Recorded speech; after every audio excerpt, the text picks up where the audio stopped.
আমার সঙ্গে একমত? তাহলে ইসকনের ব্যানারে বাংলাদেশে কোনো কার্যক্রম করতে দেওয়া হবে না। যেখানে ইসকনের ব্যানার দেখবো সেখানে আমরা ব্যানার ছিঁড়ে ফেলবো।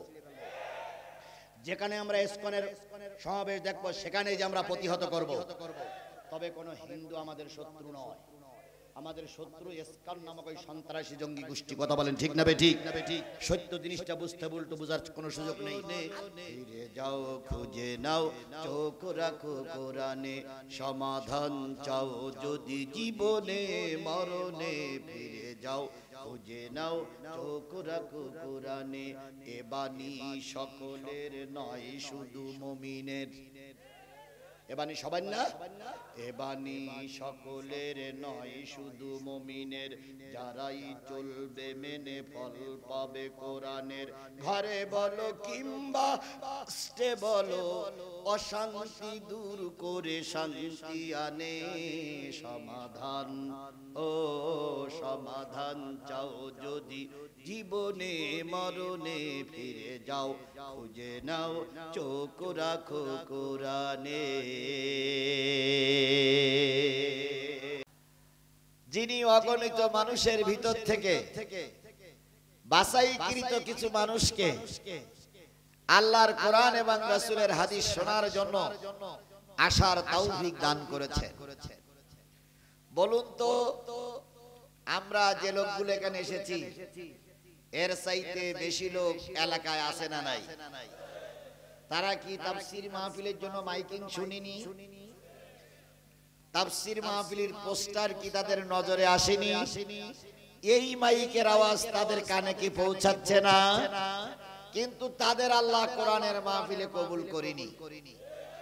সবাইকে আল্লাহ সব জায়গায় কবুল করে না।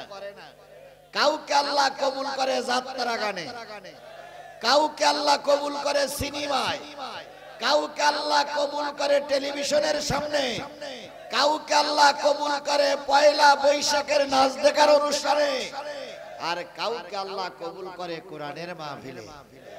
কথা বলেন, কথা বলেন। আবার দেখেন, কারোর টাকা দিয়ে মূর্তি নির্মাণ হয়, কারোর টাকা দিয়ে যাত্রা হয়, কারোর টাকা দিয়ে রাস্তাঘাট অন্যান্য অনেক কিছু খারাপ জিনিস ভালো জিনিস হয়, আর কারোর টাকা দিয়ে আল্লাহ মসজিদ এবং মাদ্রাসা নির্মাণ করে।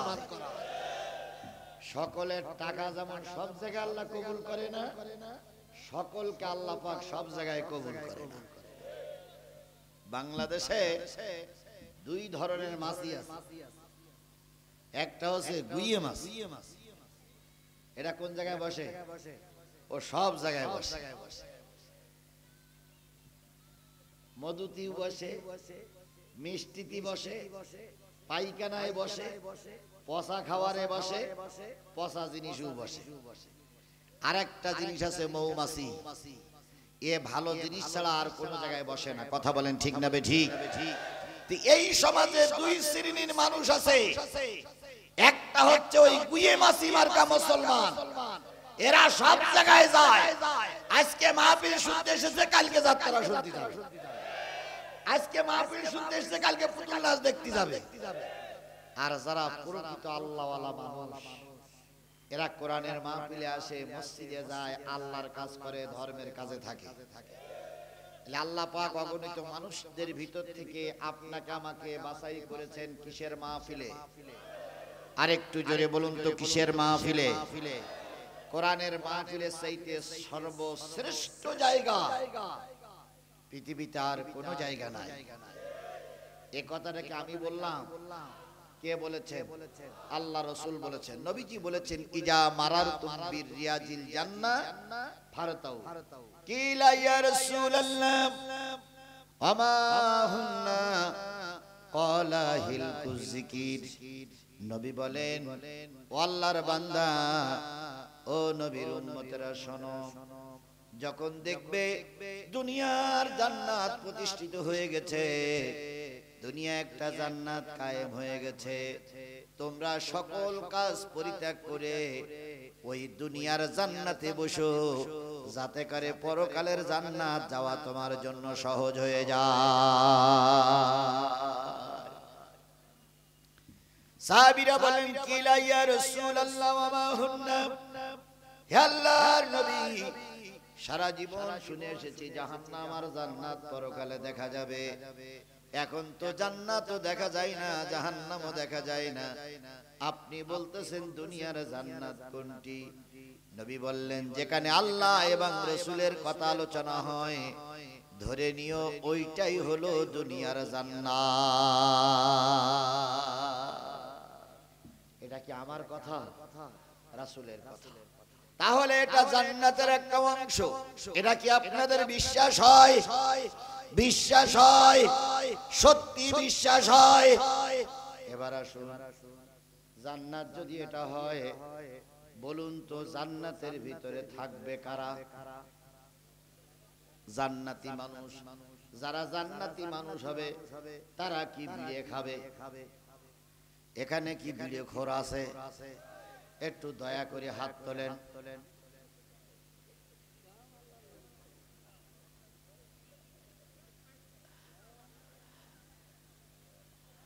তাহলে বোঝা গেল মাহফিলে বিড়ে খোর একটাও নাই। আলহামদুলিল্লাহ, আগামী বছর মাহফিল আর দেওয়ার দরকার নেই, যেহেতু বিড়ে খোরেই নাই।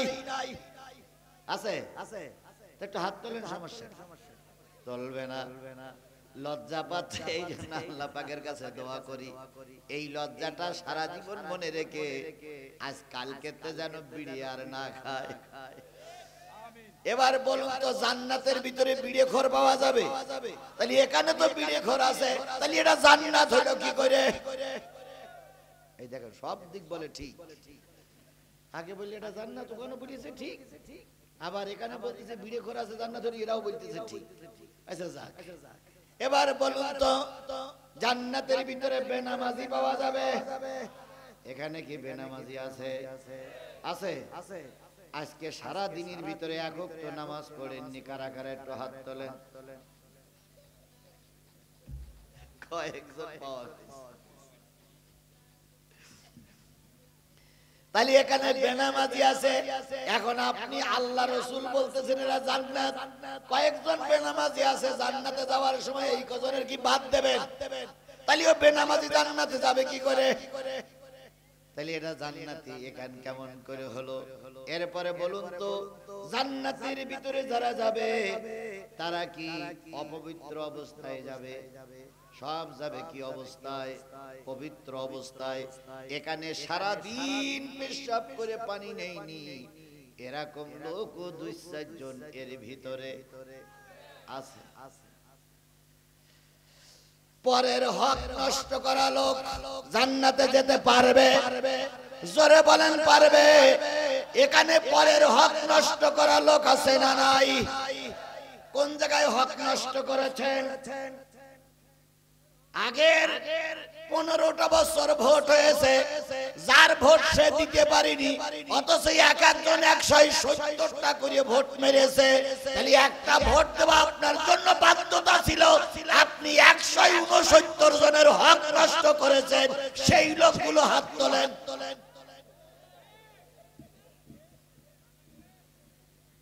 তাও নেই।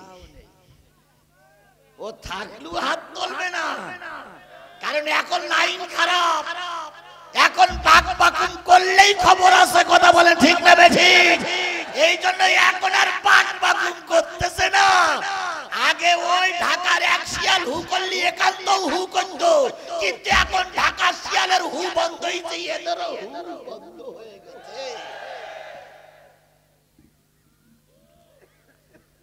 তাহলে এখানে সব ভালো মানুষ পাওয়া গেছে, সব রকম মানুষ এখানে আছে। তাহলে এরা জান্নাত হলো কি করে?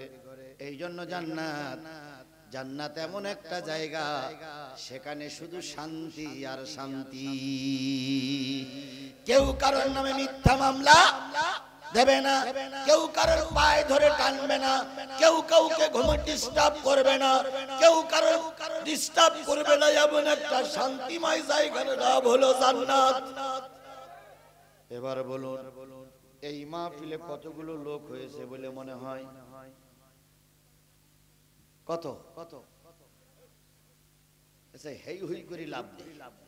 ও লোক একটা বলেই ফেলেছে, আপনার কিছু ভালো লাগলে আপনি বলেন হেই হুই করতেছেন। শ্রেষ্ঠ বলল যদি বক্সিং মারার, আপনি যদি বক্সিং মারতে ঠেকাতে পুলিশ লাগবে এখন। আচ্ছা আপনার কথাই 3000, ওর কথাই 2000, যাই হোক 2-3000 লোক তো হয়েছে, তাই না ভাই? কি শোনার জন্য এসেছেন? আরো জোরে বলেন। রাজনৈতিক নেতৃবৃন্দ আছে, শ্রদ্ধেয় ডাক্তার ভাই আছে, বিএনপি জামাতের লোক আছে, আওয়ামী লীগের লোক ঘাপটি মেরিয়ে আছে। আমি ওদিকে নাই গেলাম। যদি 3000 মানুষ পলাশ বাড়ির ময়দানে সমাবেশ করত, এই 3000 লোক যদি আওয়ামী লীগ, বিএনপি অথবা অন্য কোন দলের সমাবেশ করত, এই সমাবেশ ওই 3000 লোকের ঠান্ডা করতে কয়শো পুলিশ প্রয়োজন হতো? কমপক্ষে 50 জন পুলিশ চারিপাশে বসে থাকতো, যাতে করে হুলুস তুলুস না হয়। তারপরেও দেখা যায় পুলিশের সামনে কিল ঘুষি শুরু হয়েছে, তাহলে ওটা জান্নাত নাই, জান্নাত না, তাই ওখানেই মারামারি হয়। আর এটা আল্লাহর জান্নাতের বাগান। জান্নাতে যেমন কোনো মানুষের অশান্তি থাকবে না। চেয়ে দেখো রাস্তার লোক, চেয়ে দেখো বাড়ির লোক, 4-5 হাজার লোক এখানে ওয়াজ শুনতেছে, সকলের দৃষ্টি একমাত্র কোরআনের দিকে। কোনো হুলুস তুলুস নাই, কোনো দাঙ্গা হাঙ্গামা নাই, কোনো মারামারি নাই। কারণ মুসলমানরা তার জীবনের চাইতে আল্লাহর কোরআনকে বেশি ভালোবাসে। এই জন্য কোরআনের কথা শুনলে মানুষের মনের ভিতরে আর অন্য কোনো চিন্তা ভাবনা থাকে না। এই জন্য আল্লাহ রসুলের ভাষায় এই জায়গাটা জান্নাত। সেই জান্নাতের ভিতরে আপনি আমি এসেছি, কি আসার সুযোগ দিলেন? সেই আল্লাহর শুকরিয়াটা আস্তে না জোরে, আরেকটু জোরে বলুন, আস্তে না জোরে, তাহলে কারোর জবান বন্ধ থাকবে না। সকলে মিলে বলছি আলহামদুলিল্লাহ। বলুন তো, মানুষের চাইতে সুন্দর আর পৃথিবীতে কিছু আছে? আল্লাহ নিজেই বলেছেন ওয়ালাকাদ কাররামনা বানি আদম, আমি বনি আদমকে সবচেয়ে সুন্দর করেই তৈরি করেছি। সুবহানাল্লাহ বলেন। মঞ্চে যারা বসে আছেন দেখেন এক একজনের চেহারা এক এক রকম, নিচে যারা বসে আছে এক একজনের চেহারা এক এক রকম। ডাক্তারেরা প্যারাসিটামল তৈরি, কি বলে কোম্পানি প্যারাসিটামল তৈরি করে, সব প্যারাসিটামল একরকম, সব প্যারাসিটামল একরকম। কিন্তু আল্লাহ পাক কোটি কোটি মানুষ তৈরি করেছে, কোনোটার সঙ্গে কোনোটার মিল না। কেন মিল নাই? আমার হাতের মতন আপনার হাত পাওয়া যাবে, আমার পার মতন আপনার পা পাওয়া যাবে, আমার বডির মতন আপনার বডির সাইজ পাওয়া যাবে, আমার ওজনের মতন আপনার ওজন পাওয়া যাবে, কিন্তু আমার চেহারার মতন দ্বিতীয় অন্য কোন চেহারাধারী লোক পাওয়া কেন যাবে না? এই গলার থেকে নিচে পর্যন্ত এইগুলো সব তৈরি করেছে ফেরেশতারা।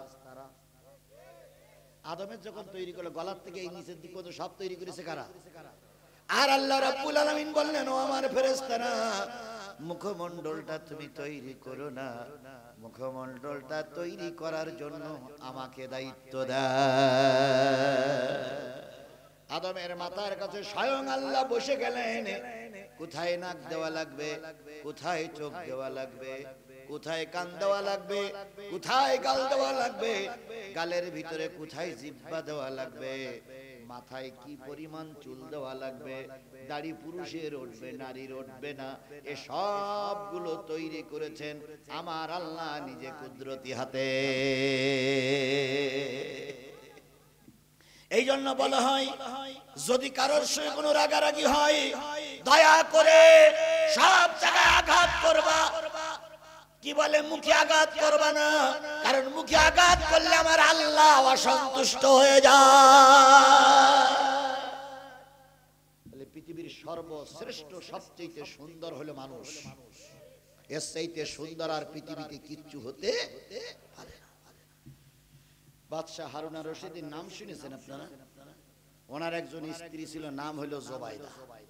দুইজনের সঙ্গে বিরাট সম্পর্ক। জোবাইদা বলেছিলেন মানুষের পানির জন্য একটা ঝর্ণা খাল কেটে দিতে হবে। বাদশাহ হারুন আর রশিদ খাল কেটে দিয়েছিলেন।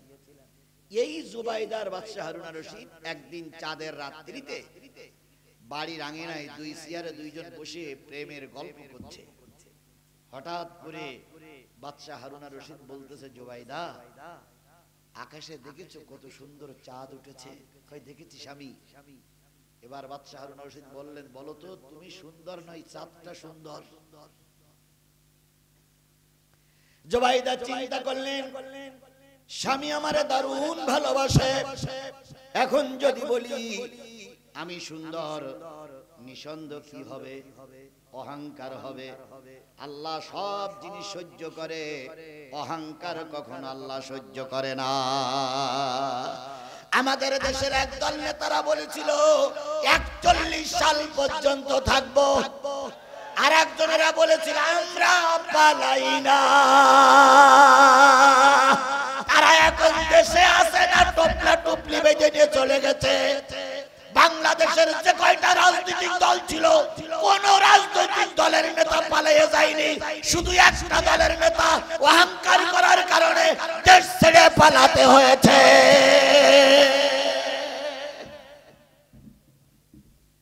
অহংকার পতনের মূল, এ কথাটা আমরা সবাই জানি। কথা বলেন ঠিক না ঠিক? আবার পালাই গেছে নাই গেছে, তোমার তো কেউ পালাই যায় বলিনি। এখন আমার বুঝেছি আমি শর্ট করে ঢুকে বলবো, তুমি ঢুকে বলবো আর আমরা আঙুল চষবো। 2023 সাল আর 2024 সালে এক নয়। কথা বলেন ঠিক না ঠিক? 2023 সালে তাফসীর মাহফিল করতে গেলে ওদের অনুমতি লাগতো। 2024 সালে প্রতিটা পাড়ায় পাড়ায় তাফসীর মাহফিল হচ্ছে, কোন ইবলিসের অনুমতির প্রয়োজন হচ্ছে না, হবে না, হতে দেওয়া হবে না।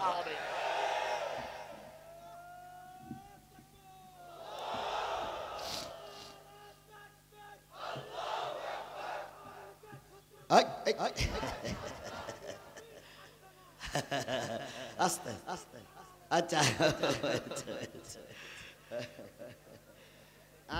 কোন দলের নাম ধরে মিছিল মিটিং না করি, এটা কোরআনের মাহফিল, কোরআনের হালাতেই চলুক।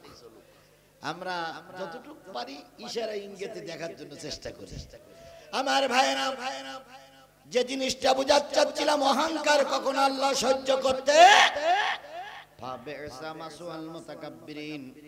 অহংকারীদের আবাসস্থল বড়ই খারাপ। এখন বাদশা হারুন আর রশিদের স্ত্রী জুবাইদা চিন্তা করলেন যে আমি যদি বলি আমি সুন্দর তাহলে কি হবে? অহংকার হবে। আবার যদি বলি আমার চাইতে চাঁদ সুন্দর, তাহলে স্বামীর মনে হয়তো ব্যথা লাগবে। এই জন্য বললেন, স্বামী আমাকে একটু ভাবার জন্য সময় দিন। বাদশা হারুন আর রশিদ বললেন, জুবাইদা তোমাকে 15 দিন সময় দিলাম, 15 দিন পরে জিজ্ঞাসা করব আকাশের চাঁদ সুন্দর না তুমি সুন্দর। স্বামী স্ত্রীর ভিতরে একটা পরীক্ষা শুরু হয়েছে। স্বামী স্ত্রীর ভিতরে না মহব্বতের কথা কিন্তু অনেক সময় হয়ে বসে, নাকি হয়ে বসে। 14 দিন পার হয়ে গেছে, উত্তর এখনো খুঁজে পাইলেন না। 14 দিন পরে জুবাইদার এক ভাই, বড় একজন মাওলানা, বড় একজন মুফতি, তিনি আসলেন বাদশা হারুন আর রশিদের বাড়িতে বেড়াইতে। এসে দেখে বোনের মন খারাপ। আপা মন খারাপ কেন? কয় তোর দুলাভাই এমন এক প্রশ্ন করেছে, কালকে উত্তর দিতে হবে, উত্তর এখনো সংগ্রহ করে পারি নাই। আমি সুন্দর না চাঁদ সুন্দর, উত্তর কিভাবে দেব তাই ভাবতেছি। হুজুর মানুষ, আলেম মানুষ বললেন, বোন দুলাভাই কোথায়? কয় এখন রাজধানীতে। কয় আপা তুমি চুপ করে থাকো, আমি যাচ্ছি দুলাভাইয়ের কাছে, উত্তর দুলাভাই নিয়েই আসবে। তোমার উত্তর দেওয়া যাবে না, উত্তর কে নিয়ে আসবে? দুলাভাই নিয়ে আসবে। এখন যাইয়ে মসজিদে যাইয়ে হারুন আর রশিদ নামাজ পড়াবে। তা শালা বলতেছে, শালা বলে তো নাকি স্ত্রীর ভাইরে কি আপনারা শালা বলেন? তো আবার শালা অনেক জায়গায় বলে গালিগালা হয়ে যায়, তাহলে কি বলে? হ্যাঁ সম্বন্ধীও বলে। আচ্ছা আচ্ছা যাই হোক, শালক বলছে, দুলাভাই আজকের মাগরিবের নামাজটা আমি পড়াই। দুলাভাই বলছে, এই বড় হুজুর হয়েছিস বলে তুই এখন সব কিনে নিছিস না? না দুলাভাই একটু পড়াই। জানিস পথ চাই নেবা হারাম, তো বলছে জানি দুলাভাই, তারপরে আমি যাই। বাদশাহ হারুন বলছে, বাদশাহ হারুন রশিদ যদি এতই যখন তোর খায়ের, যা। এবার বাদশাহ হারুন রশিদের পিছনে রেখে শালক গেছে নামাজ পড়াতে। মাগরিবের ফরজ নামাজ কয় রাকাত? কয় রাকাত জাহিরি করে পড়তে হয়। আলহামদুলিল্লাহি রাব্বিল আলামিন নিয়ত করার পরে শুরু করেছে, আলহামদুলিল্লাহি রাব্বিল আলামিন আর রহমানির রহিম মালিক ইয়াউমিদ্দিন। সব সূরা শেষের পরে গায়রিল মাগদুবি আলাইহিম ওয়ালাদ-দাল্লিন এর পরে বলতেছে ওয়াত-তিন ওয়াজ-যাইতুন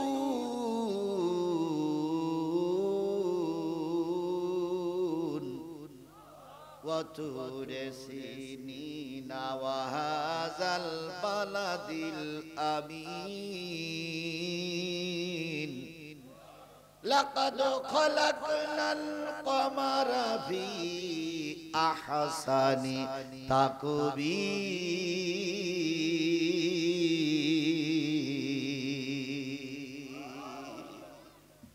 পিছন দিক থেকে বাদশাহ হারুন রশিদ লোকমান দেশে লাকাদ খলাকনাল ইনসানা ফি আহসানি তাকবীম। আসলে কোরআনে লেখা আছে ইনসান, আর উনি বলতেছে কি লাকাদ খলাকনাল কমারা ফি আহসানি তাকবীম। বাদশাহ হারুন রশিদের শালক আলেম ব্যক্তি আবার গোড়ায় আসছে, লাকাদ খলাকনাল কমারা ফি আহসানি তাকবীম। আবার পিছন দিক থেকে লোকমান দিচ্ছে লাকাদ খলাকনাল ইনসানা ফি আহসানি তাকবীম। তিনবার পড়ার পরে জায়গায় এসেছে, নামাজ শেষ হয়ে গেল। বাদশাহ হারুন রশিদ লাফ মেরে উঠে বলতেছে, বেয়াদব, বড় আলেম সেজে যাও, তিনবার লোকটা দিলাম, ঠিক পাও না? দুলাভাই, মুরব্বিদের রাগ করলে চলে না। তো আমার কোন জায়গায় ভুল হয়ে গেছে দুলাভাই?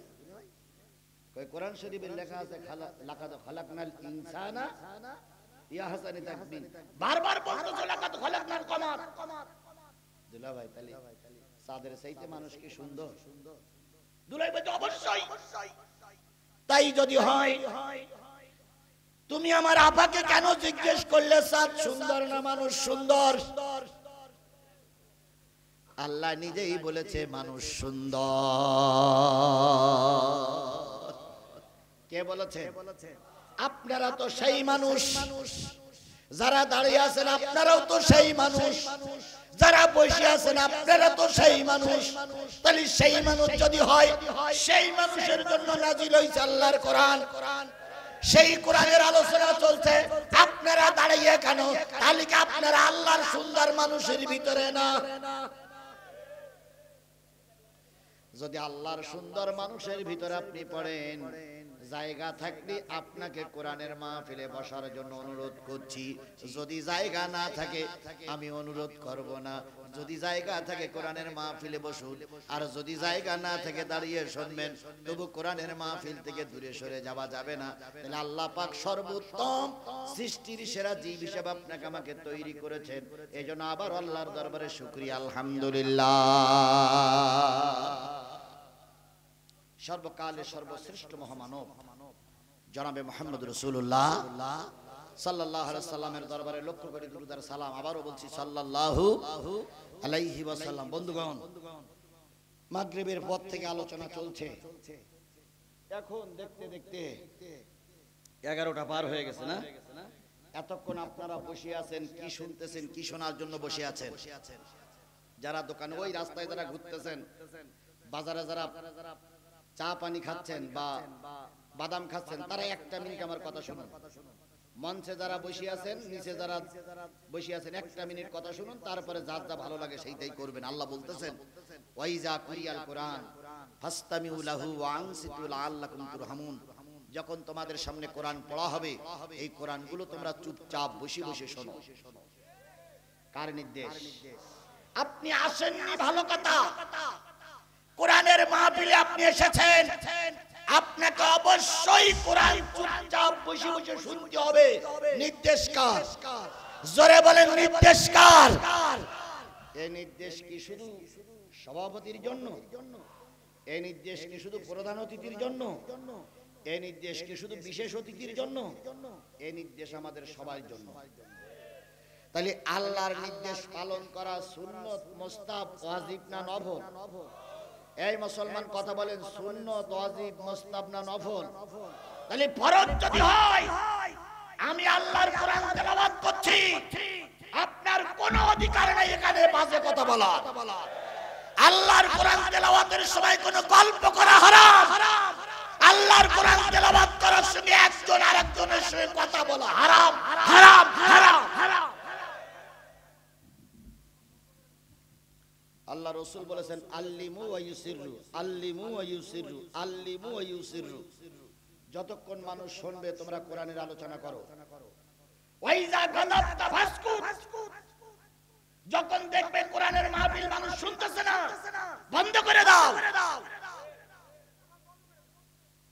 সুতরাং আমি আপনাদের কাছে অনুরোধ করছি, আমি কোরআনের কথা বলছি, আমার বাবার কথা বলতে আসিনি। কথা বলেন ঠিক না বেঠিক?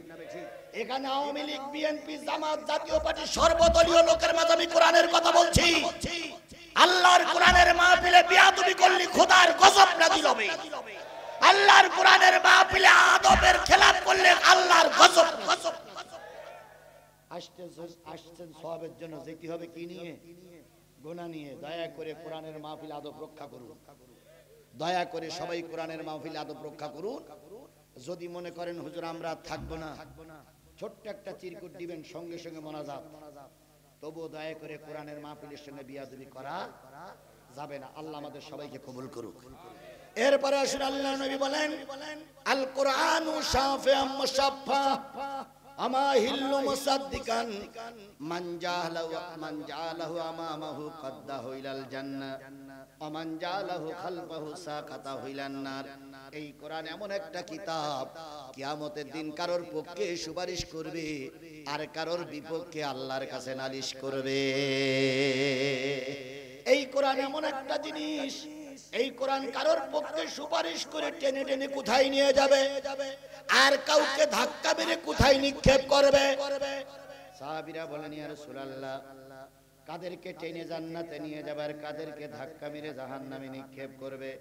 নবীজি বললেন, যারা এই কোরআনকে ইমাম বানাবে। কি বানাবে? এবার বলুন তো, সর্বদলীয় লোক এখানে আছেন, সবার কাছে বলি, ইমাম সামনে থাকে না পিছনে থাকে? জোরে বলেন, ইমাম সামনে থাকে না পিছনে থাকে? তাহলে কোরআনকে যারা সামনে রেখে চলবে, কোরআন মেনে যারা চলবে, এই কোরআন তাদেরকে টেনে টেনে কোথায় নিয়ে যাবে? আরেকটু জোরে বলেন, কোথায় নিয়ে যাবে? আর এই কোরআনকে যারা পিছনে রাখবে, ওই লোকটা যখন রোজে মহাশরের ময়দানে চলতে শুরু করবে, কোরআন আচমকা পিছন দিকে একটা ধাক্কা দিয়ে তারে জাহান্নামে দোজখে নিক্ষেপ করবে। আপনি কি কোরআনের সঙ্গে জান্নাতে যেতে চান না ধাক্কা খেয়ে জাহান্নামে যেতে চান? আপনি কি কোরআনের সঙ্গে জান্নাতে যেতে চান না কোরআনের ধাক্কা খেয়ে জাহান্নামে যেতে চান? জান্নাতে যেতে চান। তাহলে কোরআনকে আমরা কোথায় রাখবো? তাহলে আপনার সামনে কি? আমরা যারা মঞ্চে বসে আছি, অতিথি সহ, আরিফুল সহ, সভাপতি সহ, আমাদের সামনে কি? তাহলে যদি কেউ এখান থেকে চলে যায়, তার পিছনে পড়বে কি? তাহলে আমরা কোরআন পিছনে রাখবো না সামনে রাখবো? তাহলে নিয়ত করতে আমার সময় 12টা পর্যন্ত, আর মাত্র খুব বেশি হলে 40-45 মিনিট আলোচনা চলবে। এই 45টা মিনিট আল্লাহর কোরআন সামনে রাখবো, আমরা কেউ পিছনে রেখে চলে যাব না। কারা কারা কোরআন সামনে রাখতে রাজি আছেন? দুই হাত উঁচু করে আল্লাহরে দেখান। আল্লাহ আমাদের সবাইকে কবুল করুক। আল্লাহ আমাদের সবাইকে কবুল করুক। আল্লাহ আমাদের সবাইকে কবুল করুক। আরো জোরে বলেন আমিন। এই কোরআনের মাহফিল আমি সূরা আল ইমরানের 133, 34, 35 তিনটা আয়াত তেলাওয়াত করেছি। ওই তিনটা আয়াতের পরে ভিত্তি করে এখনই কথা শুরু হবে। আমার মোনাজাত না হলে আপনি চলে যেতে পারবেন না, কারণ আপনি হাত উঁচু করেছেন। কারে দেখাইছেন? যদি আমার আগে আপনি চলে যান, কিয়ামতের দিন এই কোরআন আর আমি বলবো, আল্লাহ আমারে ময়দানে ফেলাই রেখে ওরা পালাই গিয়েছিল। তবে আমি জানি পলাশবাড়ির সাদুল্লাহপুরের মুসলমানেরা রাজপথে জীবন দেয়, এরা পিঠ দিয়ে ফিরে আসে না। গোটা বাংলাদেশ যখন অরাজকতা চলছে ছিল পলাশবাড়ির যুবকেরা উত্তরবঙ্গের সমস্ত জেলা এরাই ব্যারিকেড দিয়ে বন্ধ করে দিয়েছিল। তোমাদের ইতিহাস গোটা বিশ্বের লোক জানে, সুতরাং পলাশবাড়ির লোক বুক দিতে পারে, পিঠ দিতে পারে না। তাহলে আমি কোরআনের কথা বলবার আপনি চলে যাবেন? যদি কেউ যায় বুঝতে পারে কাপুরুষ, ওটা ইসলামের চূড়ান্ত দুশমন, ওটা আল্লাহর রাসূলের দুশমন। তাহলে আমরা কোরআনকে বুকে ধারণ করে চলবো ইনশাআল্লাহ। বলুন তো এই কোরআন কিসে লেখা? কাগজে লেখা। কাগজে লেখা। ছেলেটা কে বলেন তো? হাফেজ। এই ছেলেটার যে দাম কোরআনের চাইতে ওর দাম বেশি, কারণ ওর দেলে আছে কি? কথা বলেন, কথা বলেন, কথা বলেন। ওর দেলে আছে কি? এইটা হলো জিন্দা কোরআন। আর এই কোরআন আগুন লাগাই দিলে কি হয়ে যাবে? এখন আমেরিকার প্রেসিডেন্টের নাম কি? না, এক শয়তান আইছে না, নতুন করে এক শয়তান আইছে না, তো সেই সে তো পাশ করিস ট্রাম্প। এই ট্রাম্প ক্ষমতায় যাওয়ার পরে যদি মনে করেন মুসলমানরা কোরআনের কথা বলতে, তো সব কোরআন আগুন লাগাই পোড়াই দেব, হয়তো পারতে পারে। কিন্তু জেনে নিও ট্রাম্প সাহেব, আমরা 1 মাসের ভিতর আবার নতুন কোরআন তৈরি করতে পারবো, কারণ আমাদের গোটা পৃথিবীতে আছে 1 কোটির উপরে কোরআনের হাফেজ। তাওরাতের হাফেজ নাই, জবুরের হাফেজ নাই, ইনজিলের হাফেজ নাই, ত্রিপিটকের হাফেজ নাই, একমাত্র গোটা বিশ্বে 1 কোটি কোরআনের হাফেজ আছে। ওই হাফেজ গুলো মার পেটের থেকে বেরিয়েছে আর হাফেজ হয়ে গেছে। আমার পেটের থেকে বেরিয়েছে আর কোরআনের হাফেজ হয়ে গেছে। ভাই এদের কোনো কষ্ট করা লাগেনি। কষ্ট করা লেগেছে কয় বছর? আরিফ বলি কয় বছর? 3 বছর। 3টা বছর এই কোরআনকে দেলে ধরে রাখার জন্য তাদেরকে চেষ্টা করা লেগেছে। আপনি বাবা কোরআনের হেফজখানে একটা ছাত্র হতেছেন, 5 দিন ওর সঙ্গে থাকেন, 6 দিন পরে বলবেন যে আমি আর তোর সঙ্গে থাকতে পারবো না, তুই যা পারিস কর। কারণ এই রাত 3টের সময় এসে আউযুবিল্লাহি মিনাশ শাইতানির রাজিম বিসমিল্লাহির রহমানির রহিম আলিফ লাম মিম জালিক। কি বলেন? কামি কথা। কখনো ঘুমায়, কখনো পড়ে, কখনো ঘুমায়, কখনো পড়ে। অনেক সময় ওস্তাদ পড়া হয় না, দাঁড় করাই দেয়, দাঁড়াই দাঁড়াই পড়তে হয়। কথা বলেন ঠিক না ঠিক? এই হাফেজ সাহেবরা পড়তে আল্লাহর নবী বলেন, যদি কোন গ্রামের ভিতর দিয়ে হাফেজরা চলে যায়, ওই গ্রামের যত মানুষ কবরে থাকে, এই জিন্দা হাফেজদের কারণে কবরের আযাব মাফ। প্রধান অতিথি এখানে বসে আছে, আমার কাছে লিখে দেখ হুজুর, হাফেজ সাহেব, কোরআনের হাফেজ সাহেব গ্রামের ভিতর দিয়ে গেলে মাফ হবে, কিন্তু আমার 3 মেয়ে যদি পড়ি দোয়া করে তাহলে কি মাফ হবে না? হবে কিনা আল্লাহই ভালো জানে। কিন্তু আপনার কবরের পায়ে দিয়ে যদি কোনো কোরআনের হাফেজ চলে যায় আর ও যদি একটু মন খুলে দোয়া করে, আল্লাহ রসুলের ভাষায় আপনার কবরের আযাব মাফ। আজকে শুনে বড় ব্যথা লাগলো, ওই হাফেজ সাহেবরা নিজের নিচের ফ্লোরে ঘুমায়, তাদের জন্য একটা কার্পেটের ব্যবস্থা নাই। ঠিক আপনার আজমপুরের মানুষের জন্য, ঠিক আপনাদের জন্য। আপনারা কোরআনের বন্ধু হতে পারেন না, নিশ্চয়ই আপনারা কোরআনের শত্রু। কোন লোকটা ঘরের ভিতরে খাট ছাড়া ঘুমান? কোন লোকটা নরম বিছানা ছাড়া ঘুমান? আর একটা কোরআনের হাফেজ বিছানা ছাড়া নিচে ঘুমায়। লজ্জা করা উচিত, লজ্জা করা উচিত, লজ্জা করা। তারপরে হয়তো আপনারা জানতেন না। তারপরে আরেকটা কথা বললে, মাসে মাসে চাল তুলতে হয়। 12 মাসে কয় বস্তা চাল লাগে? 50 কেজির বস্তা নেই, 12 খান লাগলো, 12 বস্তা হলে লাগলো। 1 বস্তা চালের দাম কত? 2500 টাকা। আমার প্রধান অতিথি শুনলাম 3টে মেয়ে, তাই না? আচ্ছা, আমার ভাবি যদি আরেকটা বাচ্চা দেয়, দিতেও তো পারে, সেটাও যদি মেয়ে হয় তাহলে কোন ঘাট বের করে দেবে? উনি কি বলবে তুই মেয়ে আসলি কেন, বেরো বেরো বেরো? আর যদি একটা ছেলে হয়, কি কি বলেন বলেন বলেন বলেন, তাহলে ছেলে দেওয়ার মালিক কে? মেয়ে দেওয়ার মালিককে। আমি কোরআন শপথ করে বলতেছি, আমি ইতিমধ্যে 4টা জায়গায় ছেলে মেয়ের জন্য দোয়া করেছি, 4টা জায়গায় আল্লাহ কবুল করেছে। আমি আজকে ছেলের জন্য দাবি করব না, মেয়ের জন্য দাবি করব না, শুধু এতটুকু বলি, এই মজলিস থেকে 12টা লোক হাত তুলতে হবে, হুজুর বাচ্চাদের মুখের দিক তাকায়ে আমি প্রতি বছর 1 বস্তা করে চাল কিনে দেব, যাতে করে তাদের খাবার অভাব না হয়। বছরে 2500 টাকা, আপনি যখন খুশি তখন দেবেন। একটা লোক, 2টা লোক, 2টা লোক, মাশাআল্লাহ। 12টা লোকের বেশি নেব না, 12টা লোক। সকলকে কিন্তু আল্লাহ মাদ্রাসার সালি কবুল করবে না, কারণ আপনার সাল হাফেজরা খাবে। আল্লাহর নবী পাহাড়ের কিনারায় দাঁড়ালেন, সামনে পড়েছে কি? জিবরিল বললেন, দোস্ত তুমি তোমার কাজ করো, আল্লাহ আল্লাহর কাজ করবে। এবার নবীজি পাহাড়ের গায়ে হাত লাগালেন, 2 হাত এক জায়গায় হলো, পাহাড়টা মাটির সঙ্গে মিশে গেল, 2 হাতের ভিতরে পড়েছে একটা পানির পট। সুবহানাল্লাহ বলবেন না? পাহাড় মাটির সঙ্গে মিশে গেল, পড়লো কি? আল্লাহ নবী চোখ খুলে দেখে 1 পট পানি। জিবরিল বলেন, আল্লাহ কি বলেছে? কয় যেটা পাবো সেইটাই খেয়ে ফেলতে হবে। কয় পানিগুলো খেয়ে ফেলেন। নবীজি পানিগুলো খেয়ে ফেললেন, আবার চলতেছে, চলতেছে দেখে 2 পাশে 2টা রাস্তা চলে গেছে, মাঝখানে ছোট একটা ঘর। জিবরিল আমিন বললেন, এরা কি করার কথা? আল্লাহ বলেছে কয় এটা মাটির ভিতরে পুঁতে ফেলতে হবে। কয় মাটির ভিতরে পুঁতে ফেলুন। নবীজি পুঁতে ফেললেন, আবার চলতেছে, যেয়ে দেখে বিরাট একটা বড় গাছ। সে যে গাছেই হোক, বলুন তো যেদিন সকালবেলা চলতেছে ওই দিনটার নাম কোন দিন? শুক্রবার, জুমার দিন।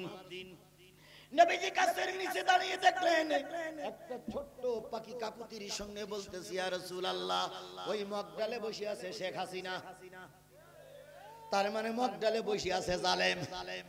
আর আমি একজন জামাত বিএনপির কর্মী, মহা বিপদে পড়ে গেছি, হুজুর আমাকে একটু আশ্রয় দেন। আল্লাহর নবী, আল্লাহ পাক স্বপ্ন দেখালো যে নিরাশ্রয় ব্যক্তি তারে কি করো? আশ্রয় দাও। নবীজি নিরাশ্রয় ব্যক্তিকে আশ্রয় দিয়ে চললেন। এবার পথ শেষ হয়ে গেল, পাহাড়ের পাদদেশে পড়িয়াছে মরা একটা উট। ওই উটির চামড়া কেবাকারা খুলে নিয়ে গেছে, গোশতগুলো শিয়ালে টানে, কুকুরে টানে। নবী এবার দাঁড়াই বলেন, হাইরে উট, 1 ঘন্টা আগে তোর জীবনের দাম ছিল, 1 ঘন্টা আগে তোর কথা অনেকেই শুনতো, কিন্তু তোর এখন কাজ শেষ হয়ে গেছে, তোর কথা আর এখন কেউ শোনে না। ওখান থেকে নবীজি চলে আসলেন নিজের এলাকায়, ওখান থেকে নবীজি চলে আসলেন নিজের এলাকায়। ওই দিন কি বার? এই মুসলমান স্পষ্ট করে বলুন, ওই দিন কি বার? আল্লাহর নবী সুবহান নামাজ পড়ার পরে জিবরাইলকে ডেকে বললেন, জিবরিল স্বপ্নে কয়টা জিনিস দেখা হলো? এই 4টা জিনিসের ব্যাখ্যা তুমি করে তারপরে যাবা। জিবরিল এবার ওই 4টা জিনিসের ব্যাখ্যা শুরু করলেন। জিবরিল ব্যাখ্যা করেছিলেন, আমিও কোরআনের আয়াত আর হাদিস দিয়ে সেই ব্যাখ্যাটুকু করব। ওই ব্যাখ্যাটুকু করতে আমার আর ঘড়ি ধরে হয়তো 20টা মিনিট সময় লাগতে পারে। এই 20টা মিনিট সময় কি আপনারা দিতে রাজি আছেন? এতক্ষণ উঠে গেছেন, বসেছেন, চলেছেন, ফিরেছেন, কারোর কাছে কোনো দাবি করিনি। এখন এই 4টা জিনিসের ব্যাখ্যা করতে আমার 20টা মিনিট সময় লাগবে। এই 20টা মিনিট সময় কি আপনারা দিতে রাজি আছেন? আল্লাহ আপনাকে আমাকে শেষ মোনাজাত পর্যন্ত কবুল করুন। তাহলে আর দেরি না, চলুন তো। নবীজি প্রথম স্বপ্ন দেখে কি খেয়ে ফেললেন? পাহাড় খেয়ে ফেললেন। জিবরিল আমিন বললেন, দোস্ত এটা হলো মানুষের রাগ। ব্যাখ্যা শুরু হয়েছে, এটা মানুষের কি? যদি মানুষের পাহাড় পরিমাণ রাগ আসে শরীরে, এই পাহাড় পরিমাণ রাগ যদি ইসলামের জন্য, ধর্মের জন্য, নিজের বিবেককে কাজে লাগিয়ে পাহাড় পরিমাণ রাগ যদি কেউ হজম করতে পারে, আল্লাহর জান্নাত তার জন্য অবধারিত। যদি এই কথাটা আমি বলে যাই, কালকে আওয়ামী লীগ, বিএনপি, জাতীয় পার্টি, জামাত ইসলামের 4 নেতা এক জায়গায় বসে বলবে জিহাদি যা বলেছে তার কোনো দলিল নাই, দলিল এবার আমি দেই। আল্লাহ পাক বলতেছেন, وسارعوا إلى مغفرة من ربكم وجنة أرضها السماوات والأرض أعدت للمتقين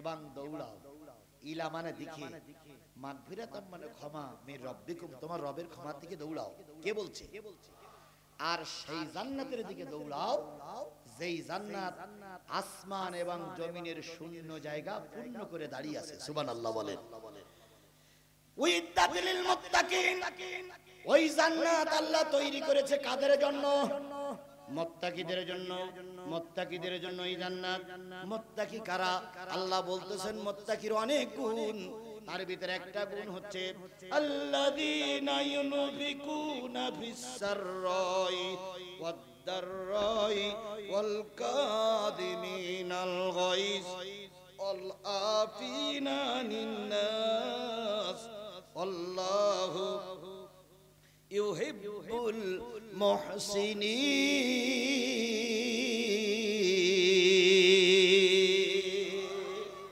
মুত্তাকিদের অনেকটা গুণের ভিতরে একটা গুণ মুত্তাকি সুখে থাকলেও দান করে দুঃখে থাকলেও দান করে মুত্তাকি কাযিমিনাল গায়জ রাগ আসলে হজম করে কারো জন্য আরো জোরে বলেন কারো জন্য ভাই মোনাজাত করে দেব তাহলে এই কয়জন লোক উঠলো কেন আমি কয় মিনিট চাই নিছি আমি দেখেছি তখন 50 বাজে তাহলে আর 20 মিনিট হলে 10 হবে না ভাই তো 10 এর পরে আপনি উঠে যান আমি আপনার নিষেধ করব না 10টা মিনিট ডায়াবেটিস না ও গান শুনতে গেলে ডায়াবেটিস হয় না ও যদি গানে মেয়ে লোক নাচতো তাহলে পুরো তখন পেশাব লাগলো মনে মনে ভেবে এই ড্যান্সটা দেখে যায় আর এখন কোরআনের কথা বলা হচ্ছে যে ওর কপালে কোরআন নাই আমি তো সময় বেঁধেই দিয়েছি এই কয়েক হাজার লোকের ভিতরে 5টা লোক যদি চলে যায় মাহফিলের কোনো ক্ষতি হবে কিন্তু যে যাচ্ছে তার কপাল পড়াই যাচ্ছে না ভাই আল্লাহ রাব্বুল আলামিন বলেন রাগ আসলে যারা হজম করবে আর মানুষকে যারা maaf করে দেবে এই জাতীয় লোককে আল্লাহ ভালোবাসে তাহলে রাগ আসলে হজম করার দরকার আছে না নাই আরো জোরে বলেন আছে না নাই সবচেয়ে বিপদে পড়লে যে ব্যক্তি ধৈর্য ধারণ করতে পারে এই ব্যক্তির চাইতে ভালো মানুষ সমাজে কেউ হতে পারে না বাংলাদেশ জামাত ইসলামের ভিতরে এই 15 বছরের ভিতরে সবচেয়ে বড় বিপদ গেছে জামাত ইসলামের উপর দিয়ে কথা বলেন কথা বলেন কথা বলেন শীর্ষস্থানীয় নেতারা ফাঁসির কাছে এমন কোন কর্মী নাই যে কর্মীর নামে 10-15টা মামলা নাই এমন কোন ইউনিয়ন নাই যে ইউনিয়নে 2-4 জন শহীদ ব্যক্তি ঘুমায় না নেতারা প্রায় বলতেন ধৈর্য ধরো ধৈর্য ধরো ধৈর্য ধরো ধৈর্যের ফলটা কোথায় গিয়ে দাঁড়াইছে দেখেন ধৈর্য ধারণ করার কারণে গোটা বাংলাদেশে জামাত বিএনপি এমন একটা পজিশন এসেছে এরা সরকার গঠন না করেও এরাই এখন ক্ষমতা ডিসি এসপি কোন কাজ করতে গেলে জামাত বিএনপি ছাড়া করতে পারে না আচ্ছা হয়েছে মুরব্বি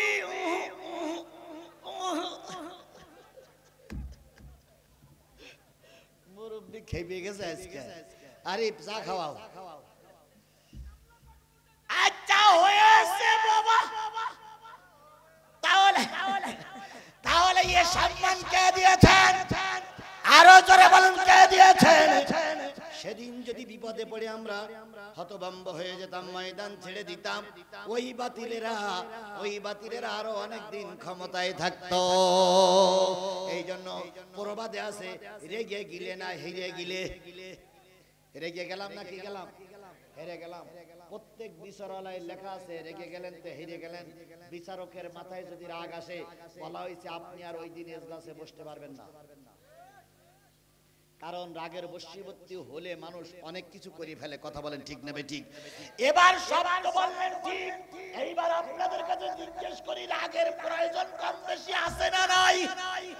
একেবারে যদি রাগ না থাকে তাহলে জনগণ আপনার ঘরের ভিতরে বসে পায়খানা করবে। আরে সেই পায়খানা সেটে সেটে খাইতে আর বলতেছে আমি রাগ করি না না না। এই জন্য মাঝে মাঝে রাগেরও একটু প্রয়োজন আছে না না। আল্লামা সাঈদীর একটা ওয়াজ আমার প্রায় মনে পড়ে, সাপ গেছে পীর সাহেবের কাছে মুরিদ হতে। এটা আপনাদের জানা আছে নাই? তো সাপ গেছে পীর সাহেবের কাছে মুরিদ হতে। পীর সাহেব বলছে তুই সাপ, রাগী লোক, রাগী প্রাণী, আমি তোর মুরিদ করব। হুজুর আমি মুরিদ হবই। তাই না? তুই যাত্রার কামড়াস, আমার দুর্নাম হবে। কয় হুজুর আমি আর কামড়াবো না। তো পীর সাহেব বলছে তোর বিশ্বাস হয় না? কয় না মুরিদ করি দেখেন। এটা বলো কোন হাদিসের কথা না, উনি একটা উদাহরণ দিচ্ছে যে রাগ একটু দরকার আছে, তাই আমি বলতেছি ওই কথা না। তো সাপ মুরিদ হয়ে গেছে। মুরিদ হওয়ার পরে সাপ চিন্তা করলো আমার রেগে গেলে তো মুরিদ থাকবে না, আমি লোকালাই থাকবো। ও মাঠের ভিতরে চলে গেছে, চলে ধান ক্ষেতের এক আলির ভিতরে পড়ি আছে। উকেন পড়ি আল্লাহ আল্লাহ করে, উকেন পড়ি যা পারে করে। এখন ধান পেকে গেছে, মহাজন ধান কাটতে গেছে, ধান কেটে মনে করলো আসার সময় কিছুটা ধান মাথায় করে বাড়ি নিয়ে যায়। তো বাড়ি ওই ধানের আটি বাইনতে হবে, তা দড়ি নেই। তো দড়ি খুঁজতে খুঁজতে দেখে আলির পরে এক দড়ি হরি আছে। তো ওরে যেই ধরিস ধরি ওরে মাথা আর লেজ একসঙ্গে আটি বেঁধেছে। তো বলতেছে আল্লাহ কেন যাই মুরিদ হয়ে গেলাম, যে মানুষ আমার থেকে ভয় পায় আর সেই মানুষ আমাদের দড়ি বাঁধতেছে। তো বেঁধে টেঁধে নিয়ে আসছে, বাড়ি এনে ধানের বোঝা খুলে, বস্তা প্যাকেট খুলে ধানের বোঝা খুলে ও দড়ি বলতে যা তোর আর কাজে লাগবে না যা। তো দূরে গিয়ে পড়িস, লেজের দিকটা খানিকটা ছিঁড়ে গেছে আর মাথা বেঁকিয়ে একদিক গেছে। তো ও ৩-৪ দিন ওখানে ধৈর্য ধরে নিজেকে একটু সামলাইয়ে সম্বরণ করে ৫ দিন পর পীর সাহেবের কাছে গেছে। যেই বলতে হুজুর আমি আর আপনার মুরিদ থাকবো না। কেন কি হয়েছে? আপনি বলিলেন ধৈর্য ধরতে, ধৈর্য ধরার কারণে দেখেন আমার কি অবস্থা হয়েছে। আমার ঘাড় গেছে বেঁকিয়ে, লেজের অর্ধেক নেই। তো পীর সাহেব সব শুনিয়ে বুঝে বলছে এই সাপের বাচ্চা সাপ, আমি তোর কামড়াতে নিষেধ করিলাম, কিন্তু তোর কি ফোঁস করতে নিষেধ করিলাম? যখন ওই লোক তোর ধরতে আসলে একবার ফোঁস করে উঠলি না কেন, ও ১৪ গোষ্ঠী ভারতে চলে যেত। তুই একবার ফোঁস করে উঠলি দেখতিস ও ১৪ গোষ্ঠী ভারতে চলে যেত, ওর কোন গোষ্ঠী পলাশ বাড়ি থাকতো না। তোর কামড়াতে নাই নিষেধ, তোর ফোঁস করতে নিষেধ করেছে না। তো আমরা রাগ করবো না ঠিক, কিন্তু মাঝে মাঝে একটু ফোঁস করা লাগবে, নতুবা ওরা কিন্তু আমাদের ঘাড়ের পরে উঠে পায়খানা করবে। কথা বলেন ঠিক না ঠিক? আমরা ক্ষমা করে দিয়েছি মানে এই নয় যে তোমরা পলাশ বাড়িতে আবার বাগবাগুম করবার আমরা আঙুল চলবো। এবার পলাশ বাড়ির মাটিতে সংঘবদ্ধ মাথা উঁচু করলেই আলাদা আল্লাহ আলাদা করে ভালো হবে। পলাশ বাড়ি তারপরে পীরগঞ্জের মাটিতে তোমাদের আর ঠ্যাং উঁচু করে দাঁড়াতে দেওয়া হবে না, হবে না, হবে না।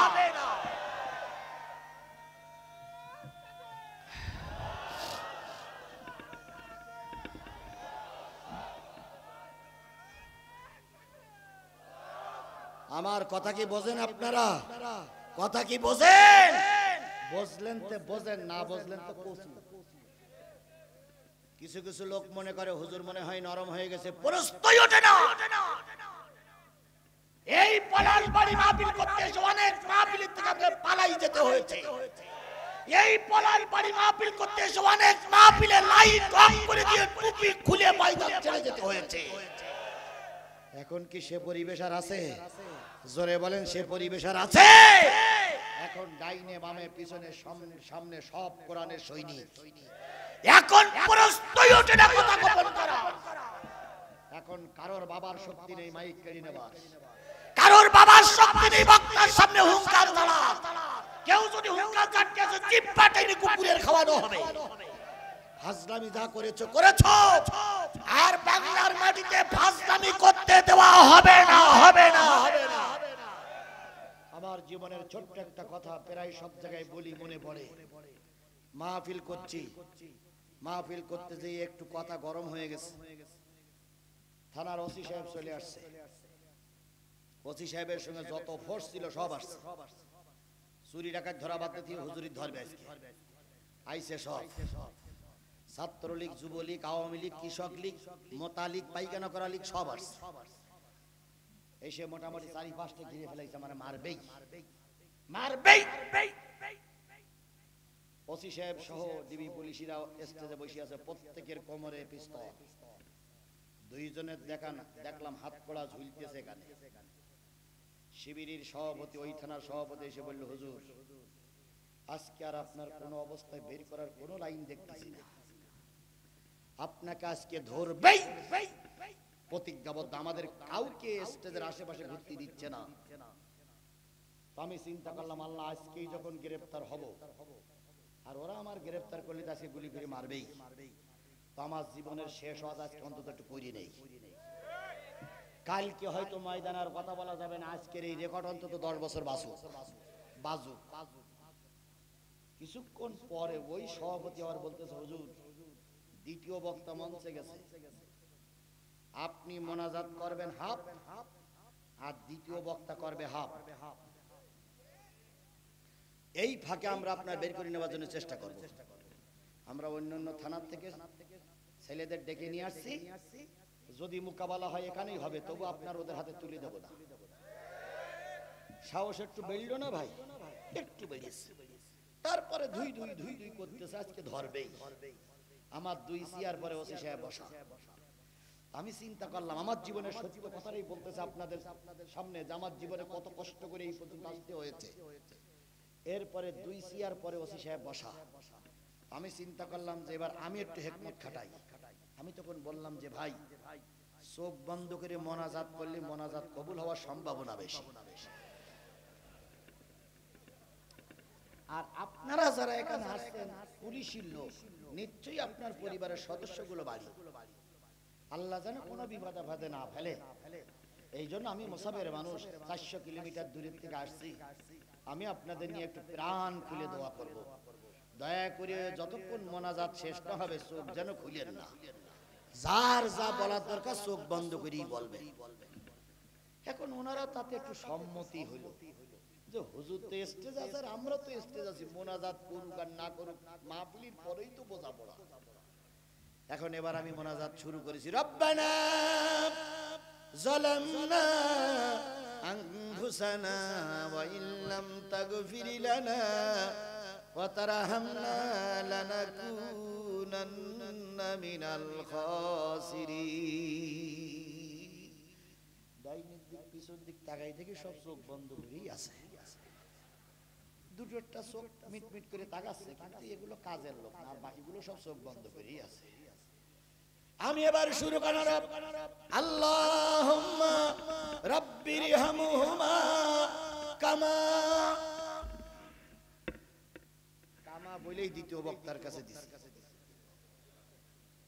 কামা। ও ওইখান থেকে শুরু করেছে, কামা রাব্বায়ানি সগীরা। সুর দুইজনের প্রায় একই, আর ওরা তো চোখ বুঝিয়ে মোনাজাত করতেছে। তো মোনাজাত শিবিরের সভাপতি বলেছে যে হুজুর আপনি মোনাজাত করবেন 15 মিনিট। আমরা হুজুরের পিছন দিক থেকে নিয়ে ধানের ক্ষেত পাড়ি দিয়ে গাড়িতে তুলে দেব, তারপর আপনার মোনাজাত শেষ হবে। এখন দ্বিতীয় বক্তা মোনাজাত করতেই আছে, ওদের 14 গোষ্ঠী জান্নাতে ঢুকুচ্ছে আর বের করতেছে। 14 গোষ্ঠীর একবারে দিতে একবারে দিয়ে মুজিবারের পর্যন্ত জান্নাতে ঢুকাইতেছে। দিয়ে টিয়ে যেই বলিছে লা ইলাহা ইল্লাল্লাহু মুহাম্মাদুর রাসূলুল্লাহ, ওসি সাহেব ডাইনের দিক থেকে, দারোগা সাহেব বামের দিক থেকে, ছাত্রলীগ যুবলীগ সামনের দিক থেকে, আর কি বলে ডিবিরা পিছন দিক থেকে সে হুজুরি ধরিস। এতক্ষণ ওয়াজ করলেন না রাজনীতি করলেন? বলতেছি বাবা দেরি কর, বগুড়ার কথা বলতেছি, বগুড়া। এতক্ষণ ওয়াজ করলেন না রাজনীতি করলেন? আমি বললাম কেন? ওই দ্বিতীয় বক্তব্য বলতেছে কেন? বলে আপনি এই বলেছেন সেই বলেছেন। দ্বিতীয় বক্তব্য বলছে কোন লোক বলেছে? কই জিহাদি বলেছে। আমি কি জিহাদি নাই? দ্বিতীয় বক্তব্য বলছে আমি কি জিহাদি নাই? আপনার লোকের কাছে শুনে দেখেন যে আমি কি সেই লোক নাই? তো ওসি সাহেব জিজ্ঞেস করতে এ লোক সে লোক না? তো বলতে না স্যার এ দ্বিতীয় বক্তব্য। তাহলে সে লোক কেন কই?